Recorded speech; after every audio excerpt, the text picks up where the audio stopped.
Good morning, algebra class. We are talking about scientific notation this week, and the topic we're talking about today is actually multiplying in scientific notation. And it is one of those things that makes scientific notation so much nicer than standard form. If we have really big numbers, really small numbers, our calculator has a hard time recording all of those, or we don't have a display large enough that we can actually put all the digits in. But with scientific notation, we can shorten the way that the numbers that we put into our calculator, and we can still use a calculator to help with these multiplication problems. You don't need to use a calculator. I can hear a couple of you right now saying, Mrs. Tinker, you never let me use a calculator, but in this instance, it's okay. We're going to start with a couple of problems. I have 4 written down here, and the first one is a pretty simple, basic scientific notation multiplication problem. We have 1.75 times 10 squared times 2 times 10 cubed. Both of those are in scientific notation. Remember what scientific notation is. We have one digit in front of the decimal point, and all of our trailing zeros are going to be gone, although that isn't necessarily what scientific notation always indicates that, but we have shortened this essentially. All right, and we're multiplying by 10 squared, which means this is a bigger number than 1.75, and this is a bigger number than just 2, okay? But we're going to multiply these together, and one of the things that I want you to recognize while we're looking at this is all multiplication. Everything across here is multiplication. This number is multiplied by this number, which these two groups are multiplied together, which means that really this is all multiplication. I could write it like this, if I could find a marker that works.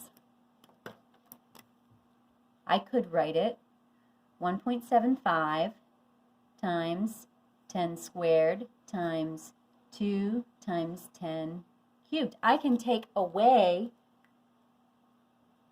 the parentheses, and the reason that I can take away the parentheses is really because of the associative property. So the next property that helps us out here is the commutative property. The commutative property says I can move these now. If I have a series of numbers multiplied together, I can move them around. They don't have to stay where they are. It's not going to change the value at all. So I'm going to put the two numbers together that don't have exponents, and I'm going to put the two numbers together that do. Okay, so I have 1.75 times 2 times 10 squared times 10 cubed. Perfectly fine. Associative and commutative properties helped us out here. Now this is where I might grab my calculator. If you want to try to do this by hand, go for it. It's really not that difficult. I'm going to put in 1.75 times 2, and I get 3.5. I'm going to put that down here, but I think we're going to run out of room. 3.5 for these two multiplied together. Now, I want you to think about your exponents for a second. I don't need to make this 101,000 and then multiply those together to get a really big number. I'm going to keep this in scientific notation. And what that means is when I have something that has two numbers that have the same base and different exponents, do you remember what we do when we multiply them together? We add the exponent, so it's 2 plus 3 on that exponent. Now I'm going to bring this up to the other side here because I'm running out of space. But I have 3.5 times 10 to the 5th power. And that is my answer. Now, one of the things that we're going to see when we get down to some of these other problems is that it will not always come out in scientific notation the way that this question did. This one is in scientific notation. I know that because I have one digit in front of my decimal, and I am multiplying by a power of 10 here. But that won't always be the case. So let's go down to the next one. I'm going to change markers because that one is drying out. I have 8.6 times 10 cubed times 2.1 times 10 to the 8th. Now I'm going to take away, I'm going to do this all in one step to save space. 8.6, and I'm going to multiply that by 2.1. And I am going to switch to using dots instead of multiplication signs in the next question because I know for algebra class it starts to get confusing because we work with x's. And that looks like an X. So we're going to change that in the next question, but we'll leave it there for now. So this is 8.6 times 2.1 times 10 cubed times 10 to the 8th. And again, we're going to grab our calculator and we're just going to put that into the calculator. 8.6 times 2.1 is 18.06. I'm going to write that down. 18.06 times 10. Remember, I add the exponents, so that is 3 plus 8. So I have 18.06 times 10 to the 11th. But it's not in scientific notation. If it were in scientific notation, that decimal would be one more place this way. So we're going to do that because we want our answers to be in scientific notation. But what does that do to my decimal, or to my exponent? I had to, because I have a larger number that I'm making smaller here in order to make it scientific notation. That means in order to make up for that one decimal place, I have to add a decimal here. Or I have to add an exponent, sorry. So it's 1.806 times 10 to the 12th, and that is your answer.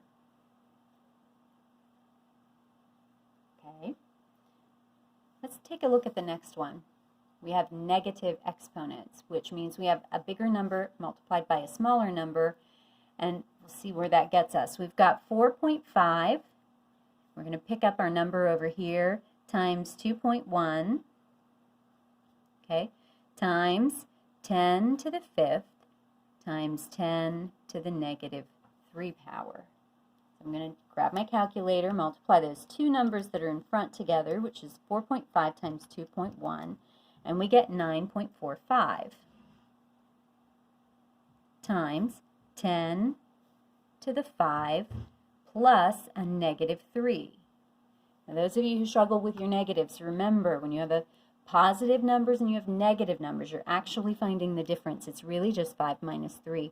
So this is 9.45 times, and I'm going back to my x here to note multiplication because that's the more correct form for scientific notation. 9.45 times 10 squared. And this is actually in scientific notation already, so I don't have to change anything. Let's take a look at the last one.